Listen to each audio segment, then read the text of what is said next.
At long last, the final saga draws near, with the Wano Kingdom arc concluded. All the foreshadowed events in One Piece are coming to pass, dealing with many surprises to fans. Much foreshadowing, both big and small, are scattered throughout One Piece, and there's a lot of speculation flying around among the readers. But whenever a theory hits the bullseye, a multitude of other theories are automatically disproven and sent to their graves. Hello everyone! We're One Piece fanatics! Today, we're feeling a bit nostalgic, and so we want to introduce 5 theories that had supportive evidence in the past but are now disproven. The story of One Piece is embroiled in a massive amount of foreshadowing, and each week, new theories and questions are raised.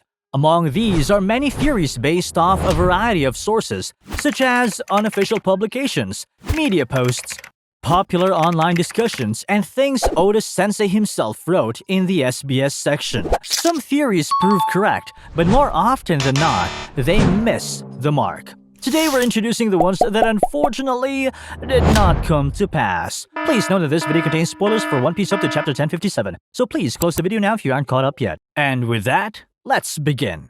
The Kuina is alive theory. Our first theory revolves around the contents of chapter 917. It's a comparatively recent theory and caused quite a stir. In Japanese, numbers have multiple possible pronunciations, and 917 could be read as Kuina, which is Kuina's name, so Kuina was expected to make an appearance in this chapter. Kuina appeared in Zoro's backstory during the East Blue arc. At the time, she was a swordsman who was even stronger than Zoro. She was the strongest in the village dojo. But because she was a girl, she couldn't grow up to be a strong swordsman and make her father proud. So the one who felt the most pain was certainly Kuina. Kuina told Zoro, "'Cause I'm a girl, I have no future." And Zoro vowed that either he or she would become the world's greatest swordsman. But in a tragic turn of events, Kuina died, almost immediately afterwards. Her body and grave were depicted, so her death was partially confirmed. But hopeful that she's still living, some fans continue to chant the "Kuina is alive" theory. The reason is mainly Tashigi, a marine captain who wears glasses but looks just like Kuina. Tashigi first appeared in Log Town. She was fighting a pirate on the street when a receiving blow knocked her glasses off, and Zoro happened to pick them up. Zoro was deeply shaken by how much she looked like Kuina. This was the fated scene of how the two met. Afterwards, Tashigi, obsessed with swords, entered Ippon Matsu's sword shop and saved Zoro from getting scammed. Then she kindly helped him pick out a sword. Thanks to that, Zoro was able to get his hands on Sandai Kitetsu and Yubashiri. At that time, he didn't know she was a marine and she didn't know he was a pirate. They have the same hobby, but it was immediately clear they would have a dog-cat relationship. The sword-loving Tashigi absolutely can't stand the idea of a Meito, that's a named sword, falling into the hands of evil criminals. When she realized that Zoro was a pirate, she challenged him to a fight to get Wado Ichimonji, but their difference in strength was great, and Zoro won by a good margin. Furthermore, she was furious when he refused to finish her off. She asked if it was because she was a woman. This reminded Zoro of Kuina. Pissed off, Zoro's reply was, "I can't stand you. You look exactly like my friend who died years ago. Stop being a copycat." After that encounter, they met again in Punk Hazard. This is why many people expected chapter 917 to reveal that Kuina was alive. But instead, the chapter simply introduced a female headliner of the Beast Pirates named Speed. The Kuina theory did not come to pass. At the time, readers and Kuina fans felt their expectations betrayed, and many people were quite shocked. Anyway, Speed worked hard to turn the tide of battle during the endgame in Wano, and doesn't deserve any of the blame. As for Zoro's friend Kuina, since she hasn't appeared after all this time, it seems pretty hopeless. In a similar case, even when Ace and Whitebeard's bodies and graves were shown, some fans continued to believe their theories that the two were still alive. Ace's death was such a blow to the fanbase, it was too hard for some people to accept. But people seem to have given up that theory when Ace's devil fruit, the Mera Mera no Mi, was eaten by Sabo in the Dressrosa arc. But as long as Toshigi exists, people will entertain the thought that Kuina is still alive. Much evidence is offered for the Kuina is alive theory, but for the sake of time, we'll keep it brief. There's the idea that Toshigi is Kuina, the idea that Toshigi ate the Yomi Yomi Yomi which allows her to resurrect, and so forth. If a story brings dead characters back to life over and over, then even if the main character dies, it runs to the risk of losing its impact. But in the case of Naruto's Edo Tensei ritual, it can enhance the story if done right. As Kuina fans, we want to stake our bets that she is still alive. But Oda-sensei actually said this in an interview. Bringing some back to life is unnatural, and I don't like fantasy. If you're gonna bring a character back to life, you shouldn't have written the story where they died in the first place. Oda never said anything like, I'll bring back the characters if they're popular. So from this statement, it seems she's dead after all. So there's no hope for her being resurrected. Like in Sabo's case, if nobody is shown, there's a chance they're still alive. But both Ace and Kuina had theirs clearly shown, so it's very unlikely that they're alive. Some just don't want to give up on their theories. There are even people who believe that Law's benefactor from his backstory, Doflamingo's brother Corazon, is still alive. The killer is Gin theory. You guys remember Gin? Gin was the man saved by Sanji during the Barady arc. We saw him alive in the Barady arc, and we've been expecting him to show up again, but he hasn't had the chance to. But it just happens that one of the rookies in Sabaody wears a full face mask. This is how we get the theory that killer is actually Gin. Now that the Wano Kingdom arc has ended, everyone knows what killer looks like, and looking back, the Gin theory seems rather silly. There actually was another theory on who killer was, and though fans sensed it was a bit of a stretch, there were many people who believed both theories. But why did they think it was Gin in the first place? Though Gin is an enemy character, it was clearly foreshadowed that he will show up again. In the Barady arc, these were Gin's parting words. From now on, I'm going to live by my own terms. And he expressed hope that he would meet Sanji again on the Grand Line. This is probably foreshadowing, set up by Oda-sensei. We expect them to meet again somehow. But what makes it plausible for Killer and Gin to be the same person? Well, both Killer and Gin carry a weapon in each hand. In the end, Killer was revealed to not be Gin, but there's still a 50-50 chance that Gin will show up again at some point. So wouldn't it be difficult for someone like Gin, who isn't that strong, to show up at this point in the series? If they were to meet again, we think it would be after Luffy becomes the Pirate King and circles the world once more for old time's sake. Gin isn't the only character with loose ends. There's also the Whale Laboon and many others. So this second world trip seems inevitable. By the way, other than Gin, there are many theories revolving around masked characters. Among the recently introduced characters, there are two masked members of the Beast Pirates, King and Jack. In Chapter 1027, King's mask got damaged in battle, revealing part of his face including his eye and hair. This caused much dispute as different theories were raised online. According to his subordinates, no one had ever seen King's face before, and if you looked, he would completely snap. When Zoro was fighting him, there was a panel showing his shocked expression when he saw King's face. This added fuel to the fan theories and encouraged further investigation. Among these theories, the main point of dissent was whether King was a previously seen character or a new one. One theory claims that he was a former member of Roger's crew, Douglas Bullet. That would make sense given how incredibly powerful he is, but their powers are completely different and their only similarity is having a welded part of their body. Ultimately, King's identity turned out to be just another good-looking new character. The next person we'll look at is Jack. When Jack first appeared, he had a unique chin mask and he was rumored to be a certain character from the past. When you think of a character with a chin mask, who do you imagine?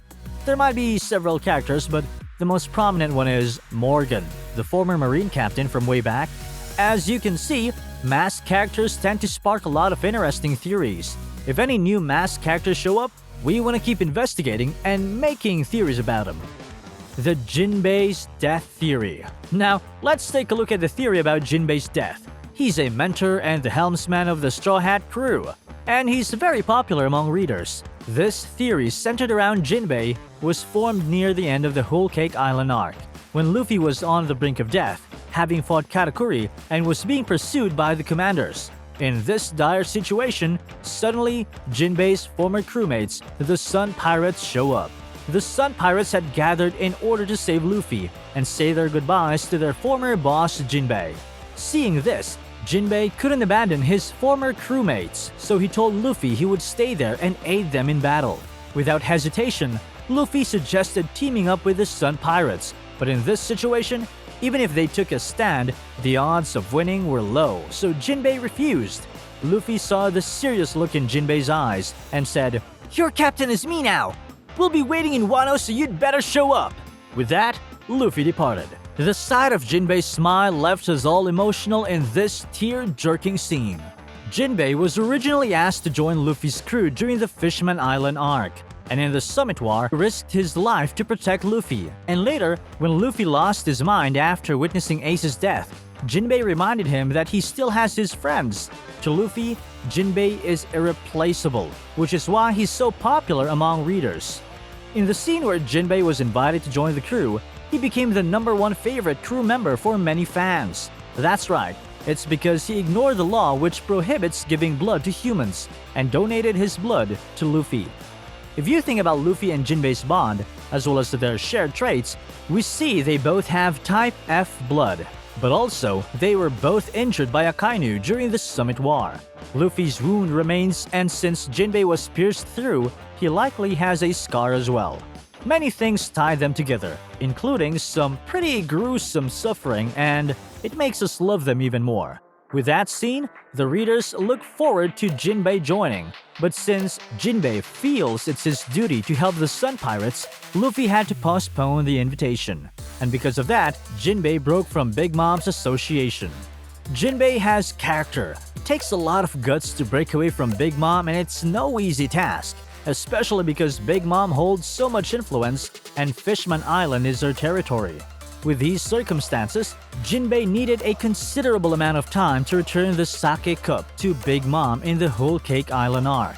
Just when we were celebrating that he was finally going to join the crew, Jinbei did something that raised some major red flags. And because he's such a beloved character, it really was torture for the fans.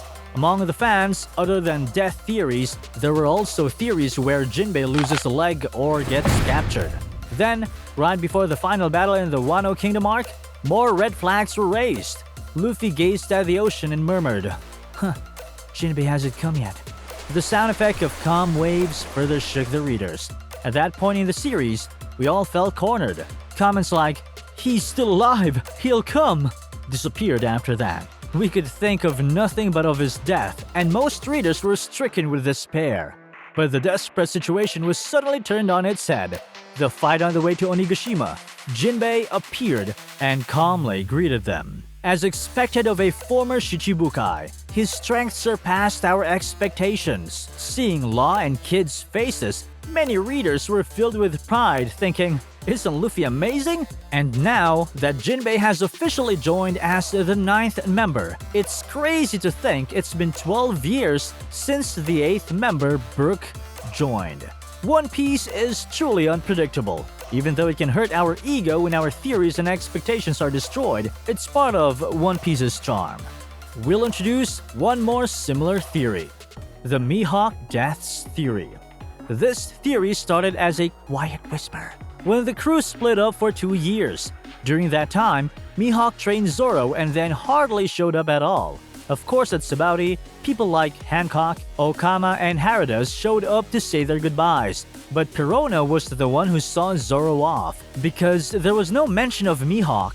A theory was raised that Zoro actually defeated him, and it spread like wildfire. He was a pretty popular character and fans were worried, but then he appeared on the cover illustration of chapter 826. It seemed he was just doing farm work. Even though Mihawk said pirate hunting was just to kill time, many people were surprised with how freely he was living.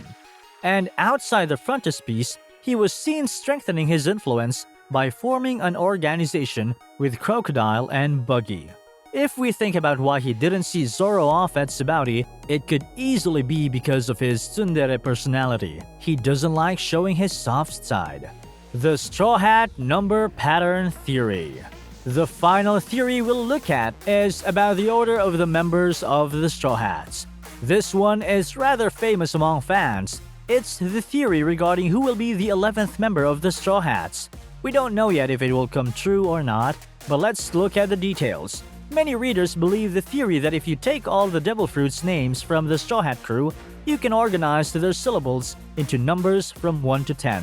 For example, Luffy's fruit is Go, Mu, which means 5 and 6 in Japanese. Chopper's is Hi, To, which is 1 and 10. Robin's is Ha, Na, 8 and 7. And Brooks is Yo, Mi, 4 and 3.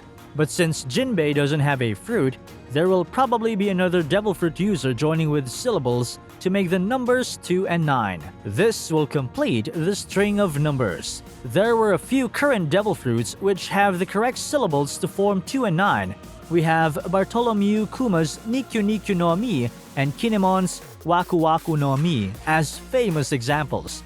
But another candidate was Otama, who appeared in the beginning of the Wano Kingdom arc. In the past, Otama wanted to ride on Ace's ship, but was turned down. You've gotta be stronger. I'll consider it if you've become a bewitching kunoichi. Otama may not be bewitching enough, but her powers seem plenty strong. Due to her strong abilities and her desire to ride on Ace's ship, many people saw this as evidence that she'll join the little brother, Luffy, instead. And there's one more piece of evidence to support this. At that time, Otama's Devil Fruit's name wasn't revealed, but she said she makes animals get attached to her or follow her around. So people assumed the fruit might be named the Tsuku Tsuku no Mi because Tsuko means to get attached in Japanese. But afterwards, her Vivre card was published, and the name of her fruit was revealed to be the Kibi Kibi no Mi, the Dango fruit. With that, her odds of joining are very low, and we have to go back to the drawing board to find numbers 2 and 9. Having said all of this, Luffy's fruit's name was revealed to be another Hitohito no Mi, which throws all the number calculations off balance, and the calculation theory suddenly fell into chaos. In the end, no one from the Wano Kingdom ended up joining. Many characters seemed like they might join at some point, like Yamato, Momo, Kinemon, and Carrot, but none of them did. In Chapter 1 of One Piece, Luffy stated he wanted 10 people, so the most prevalent theory is 10 people. But Roger's crew was composed of about 30 people, so it's entirely possible that Luffy meant at least 10 people, maybe 20.